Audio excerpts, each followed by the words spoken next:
기도가 응답되는 시간 되시기를 축복합니다. 한 번 더 축복할까요? 하나님의 사람으로 살아가시길 축복합니다. 오늘 읽은 이 말씀은 지난주에 조금 앞부분에 다루었던 말씀입니다. 26절, 27절 말씀은 지난주에 우리가 잠시 좀 생각을 해보았는데 조금 더 정리를 해보면은 이와 같이라고 하는 말은 앞부분의 말을 받아서 이와 같이라고 이야기를 할 수 있죠.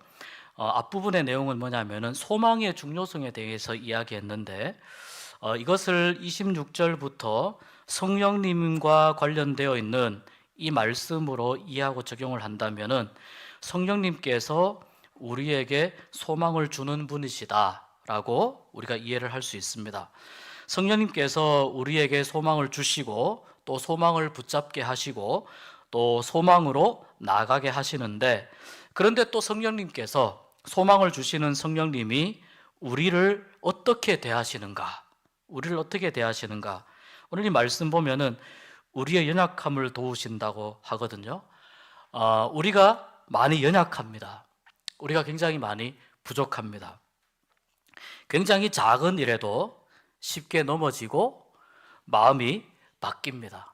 아침에 결심했던 마음이 저녁에 바뀌고 밤에 자면서 결심했던 마음이 아침에 바뀝니다. 그래서 이제 다이어트 많이 하시는 분들은 어떻게 결심을 하시죠? 다이어트는 언제부터요? 내일부터.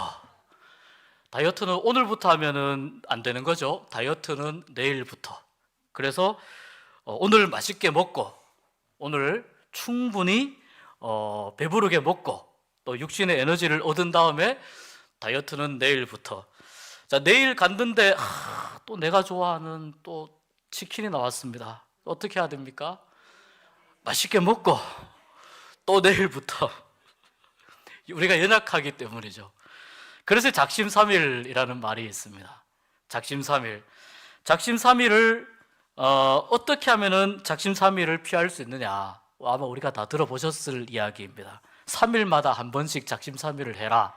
그러면 3일쯤 됐을 때 결심이 흔들릴 때 그때 다시 작심삼일 해가지고 길게도 보지 말고 3일만 딱 견디고, 그리고 3일 지나서 또 약해지려고 할 때 또 작심삼일을 해서 또 3일을 넘어가면 1년이 365일이니까 작심삼일을 몇 번 하면 될까요? 1년을 가려면은 100 아무튼 제가 셈에 좀 약해가지고 100번 넘게, 아무튼 100번 넘게. 그리고 계속 작심삼일을 할 수는 없잖아요. 여름에 휴가 때는 좀 쉬어주고 명절 때는 좀 쉬어주고 그래야 안 되겠습니까? 예, 그런 거는 좀 쉬어주고 100번 정도 넘으면 100번 정도 지나면 1년을, 집사님 몇 번이라고요? 122번. 122번이랍니다. 예, 122번. 물 좀 마시겠습니다. 3일도 어렵습니다. 네, 그만큼 우리가 연약하다는 거죠. 강한 척하고 우리가 센 척하고 살아가지만요, 얼마나 우리가 약한 존재들인지 모릅니다.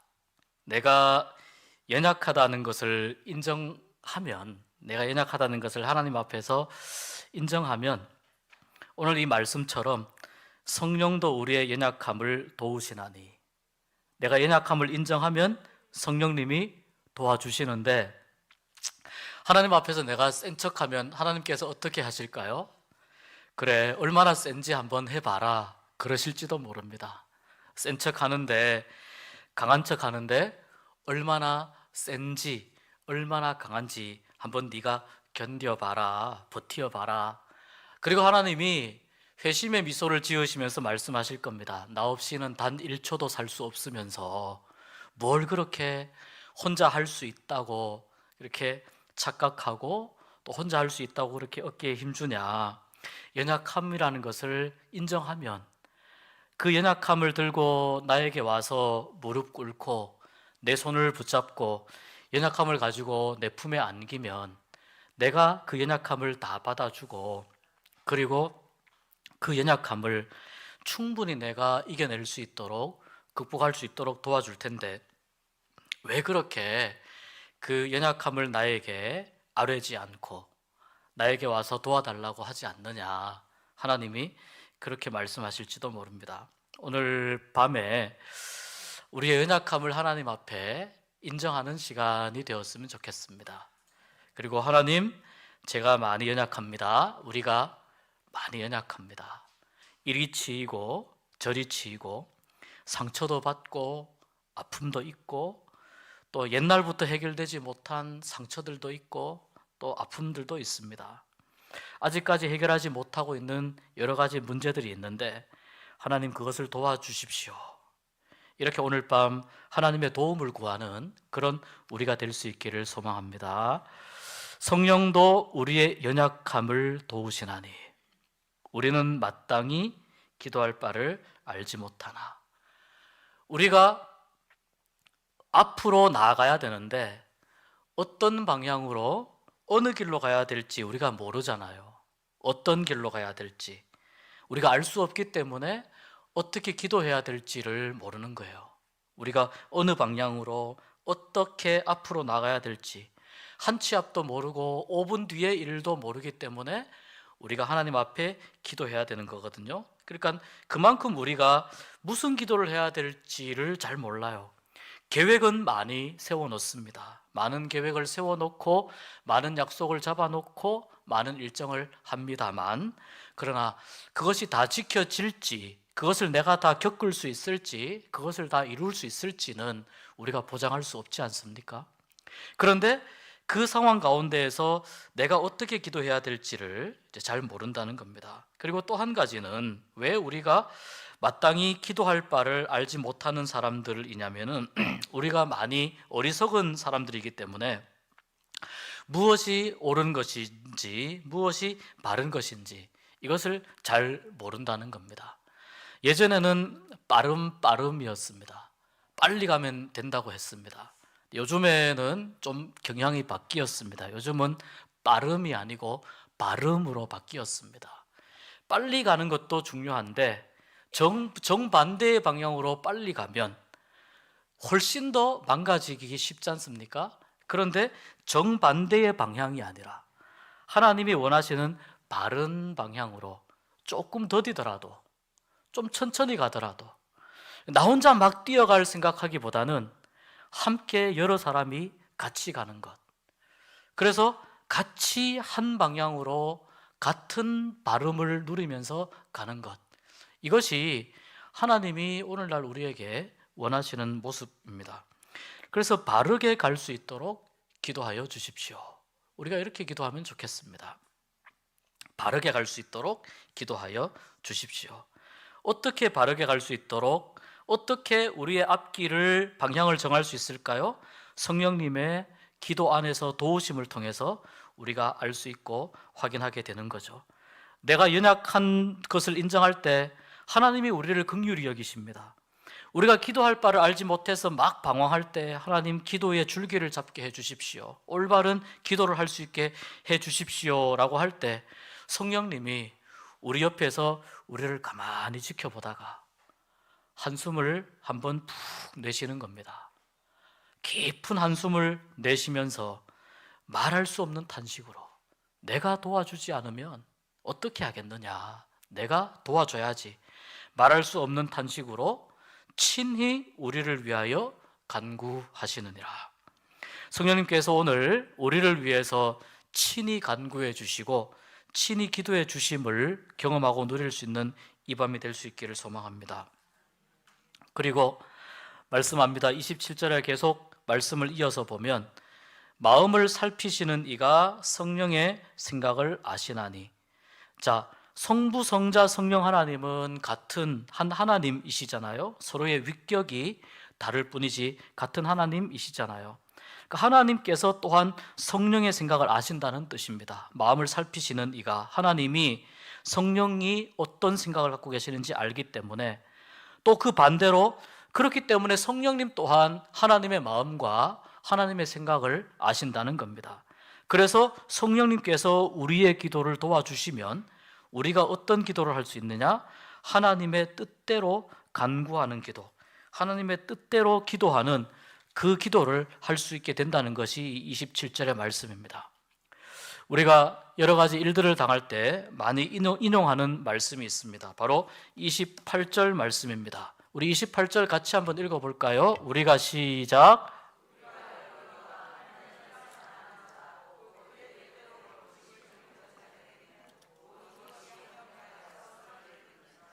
아멘. 우리가 많이 관심 가지는 말씀이 어디냐면 모든 것이 합력하여 선을 이루느니라, 이 말씀인데, 저는 어디에 오늘 초점을 맞추고 싶냐면 뜻대로 부르심을 입은 자들에 초점을 맞추고 싶어요. 뜻대로 부르심을 입은 자들. 자, 이 모든 것이 합력하여 선을 이루는 그 대상들이 누구냐면 하나님의 뜻대로 부르심을 입은 자들이에요. 하나님의 뜻대로 부르심을 입은 자들의 특징은 뭐냐면은 하나님을 사랑하는 사람들입니다. 하나님을 사랑하는 사람들. 왜 그럴까요? 하나님이 우리를 사랑하셨기 때문에 하나님의 사랑을 한번 맛본 사람들은 하나님을 사랑하게 됩니다. 그리고 하나님을 사랑하는 사람들은 곧 하나님의 뜻대로 부르심을 입은 자들이 될 수 있습니다. 여기 있는 우리 모두는 하나님의 뜻 가운데에 우리를 불러주신 줄 믿습니다. 하나님이 우리를 불러주실 때에 아무런 목적 없이 생각 없이 그냥 불러주신 것이 아니고 하나님의 뜻을 이루라고 우리를 불러주셨습니다. 하나님의 뜻을 이루어라. 그래서 하나님께서 하나님의 사랑을 먼저 가르쳐 주시고, 이러이러한 사랑을 내가 가지고 있는데 이러이러한 사랑을 내가 너에게 보여줄 때 너도 혹시 나를 사랑할 수 있겠느냐라고 하나님이 그 사랑 안으로 우리를 초대하시는 것이거든요. 이것이 하나님의 뜻대로 부르심을 입은 하나님을 사랑하는 사람들이에요. 이 하나님의 뜻대로 부르심을 입은 사람들에게 나타나는 일이 뭐냐면은 모든 것이 합력해서 선을 이룬다는 겁니다. 이 선은 그냥 일이 잘 된다 이런 의미가 아닙니다. 선은 그냥 일이 잘 된다, 결과가 좋다, 그런 의미가 아닙니다. 이 선은 원래 의미는 뭐냐면은 궁극적으로는 하나님의 구원이 그 사람들 안에서 완성된다는 뜻입니다. 하나님의 구원이 그 사람들 안에서 완성된다. 구원이 완성된다는 건 무슨 의미냐면은 우리에게 부족함이 없다는 뜻입니다. 왜냐?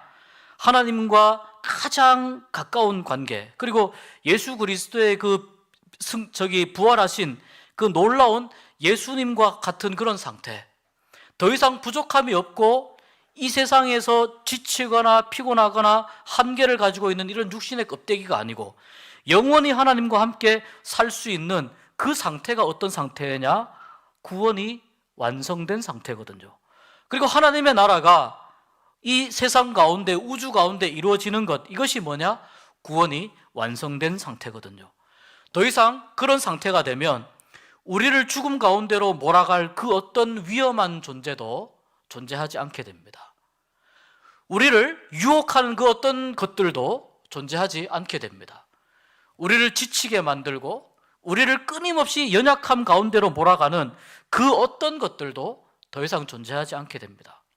그러니까 하나님의 구원이 완성되는 그 상태는 바로 부족함이 없는 상태가 되는 거예요. 이것이 이 합력하여 선을 이룬다라고 하는 말이 궁극적으로 의미하는 바의 뜻입니다. 그런데 이 합력하여 선을 이루는 이 상황이, 이 합력하여 선을 이루는 이 역사가 누구에게 나타나느냐? 아무에게나 나타나는 것이 아니고 하나님의 뜻대로 부르심을 입은 자들에 대해서만 나타나는 겁니다. 하나님의 뜻은 어떤 뜻입니까? 하나님의 뜻은 모든 인류를 구원하시는 것이죠. 하나님의 뜻은 우리가 가지고 있는 이 죄의 문제, 이 죽음의 문제, 이 모든 것이 다 해결되는 것이 하나님의 뜻이죠. 잃어버린 하나님의 백성들이 다시 하나님께로 돌아오는 것이 하나님의 뜻입니다. 하나님의 구원의 뜻 가운데에 참여하고 있는 그 사람들에게만 어떤 일이 일어나면 모든 것이 합력하여 선을 이루느니라. 이 완벽한, 이 완전한 좋은 것, 선한 상태, 부족함이 없는 여기까지 나아가는 과정, 여기까지 이 상태까지 나아가는 이 과정 속에서 우리는 때로는 어려움을 당하기도 합니다. 존 버년이 쓴 그 철로 역정이라고 하는 글을 보면 이제 이 하늘나라를 향해서 순례자가 길을 가는데요, 이러한 유혹도 받고 저러한 유혹도 받고 또 때로는 위협도 당하고 때로는 자기도 모르게 굴러 떨어지고 자빠지고 넘어지는데, 그런데 결국은 이 마지막 단계 철로 역정, 하나님이 계시는 그곳까지 이 순례자가 가게 됩니다. 근데 걸어가는 그 길 자체가, 순례자가 걸어가는 길이 평탄한 길이 아닙니다. 이미 순례자는 하나님의 나라를 목표로 하고 나아가는 사람이거든요. 하나님의 나라를 목표로 하고 나가지만, 다시 말해서 구원이 시작되었지만 이 구원의 완성까지 가는 데 있어서 그냥 평탄한 길이 쭉 이어지는 것이 아니라는 겁니다. 순례자가 겪는 것처럼 때로는 사탄의 유혹도 경험하고 아픈 일도 경험하고 이별도 경험하고 또 싸우기도 하고 또 갈등도 하고 이런 많은 일들을 겪게 됩니다. 그 많은 일들을 겪으면서 점점 순례자는 자기가 가고 있는 길이 어떤 길인지를 깨닫게 됩니다. 알게 됩니다. 그리고 이 길이 얼마나 중요한 길인가 하는 것을 또한 알게 됩니다. 그러면서 이 길을 점점 포기하지 않고 더 힘든 상황이 와도 믿음으로 그 상황을 이겨냅니다. 모든 것이 합력하여 선을 이룬다라고 하는 이 말은 바로 이 순례자가 우리에게 보여주는 것처럼 우리가 완성된 구원을 향해서 가는 길 위에서 만나는 많은 일들이 있는데 그 일들을 믿음으로 하나씩 믿음으로 하나씩 넘어갈 때에 우리에게 주시는 하나님의 은혜가 점점 더 구원의 완성을 향해서 나아간다는 것을 의미해요. 이것을 하나씩 넘어갈 때에 우리에게 어떤 유익이 있을까요? 물론 힘들죠. 물론 어렵습니다. 때로는 넘고 싶지 않을 때도 있습니다. 쉬운 길의 유혹도 있어요. 지름길의 유혹도 있어요. 그런데 그 지름길로 가다 보면은 꽉 막힌 길이 나오고 더 고생하는 길로 나가 떨어지기도 하고, 그러다가 마지막 하나님의 나라까지 가지 못하고 중간에 이렇게 퇴장하는 그런 경우도 발생합니다. 이렇게 쉬운 길이 있고 또 그런 유혹도 있지만 이 하나씩 넘어가는 이 과정이 왜 우리에게 필요할까요? 우리가 이것을 하나씩 넘어가면서 하나님이라고 하는 존재를 조금씩 알게 되기 때문이에요. 구원이 무엇인지 조금씩 알게 되기 때문이에요.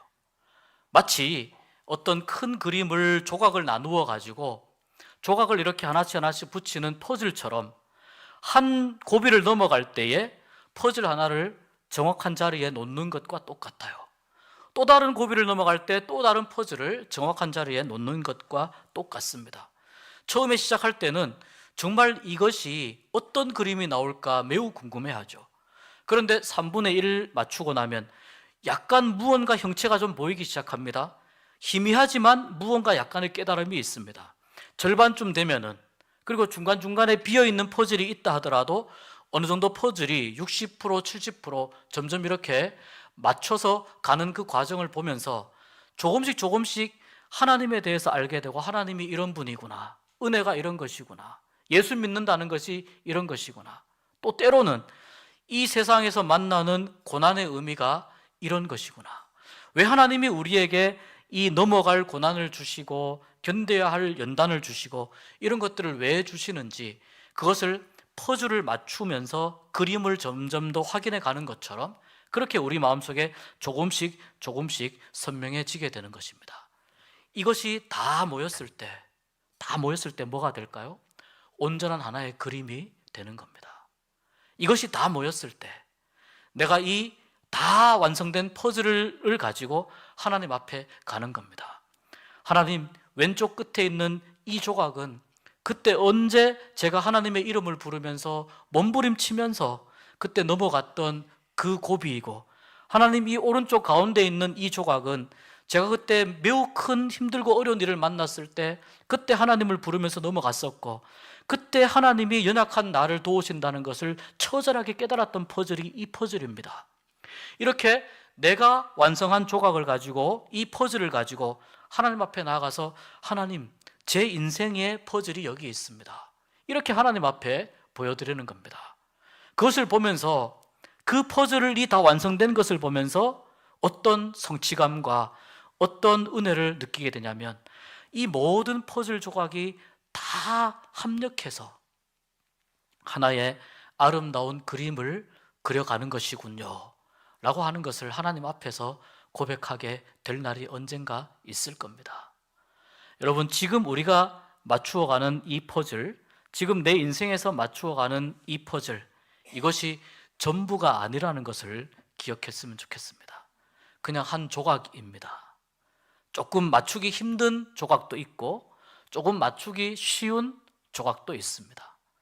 하나씩 하나씩 놓아야 할 자리에 그 퍼즐을 제자리에 놓고 또 그 다음 단계로 가는 겁니다. 또 그 다음 단계로 가는 겁니다.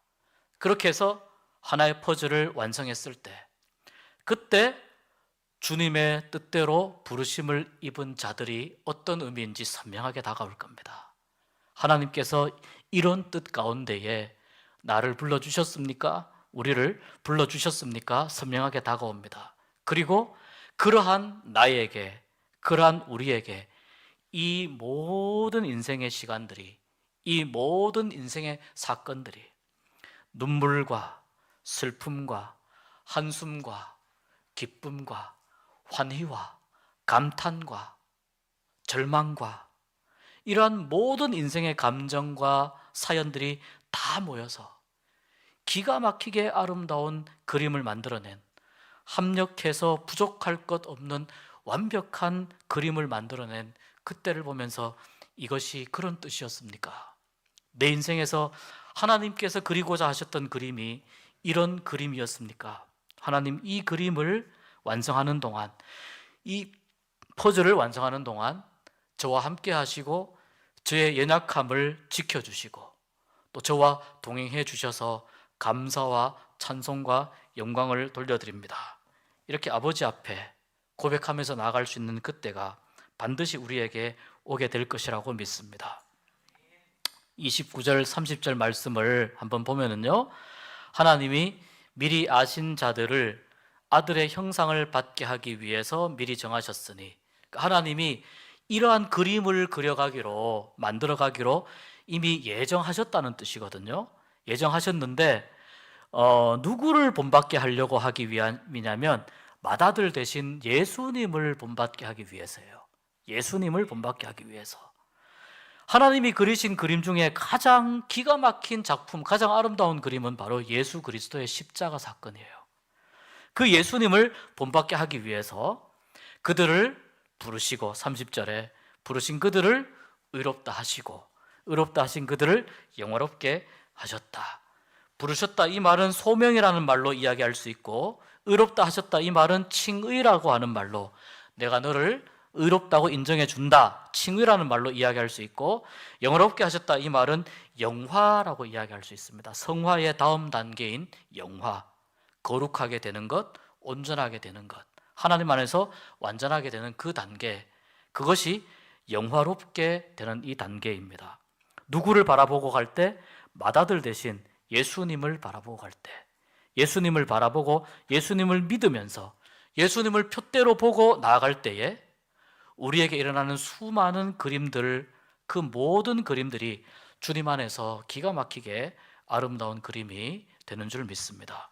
오늘 밤에 우리가 함께 찬양하면서 같이 기도했으면 좋겠습니다. 여러분, 우리가 여기 와 있는 것 하나님의 은혜입니다. 내가 하나님께 기도할 수 있는 것 하나님의 은혜입니다. 지금 퍼즐 한 조각 이렇게 맞추어서 가고 있지만 이것 또한 하나님의 은혜입니다. 나의 연약함을 도와주시는 성령님이 함께 하심을 말씀해 주신 것 또한 하나님의 은혜입니다. 모든 것이 다 하나님의 은혜입니다. 무엇보다도 하나님의 뜻대로 나를 불러주셨다는 것, 이것이 하나님의 얼마나 큰 은혜인지 모릅니다. 이 은혜가 헛된 은혜가 되지 않게 하여 주시옵소서. 우리가 함께 고백했으면 좋겠습니다.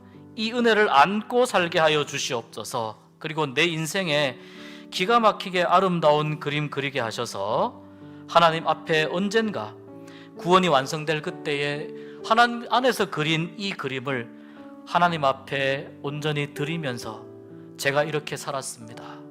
제가 이렇게 몸부림쳤습니다.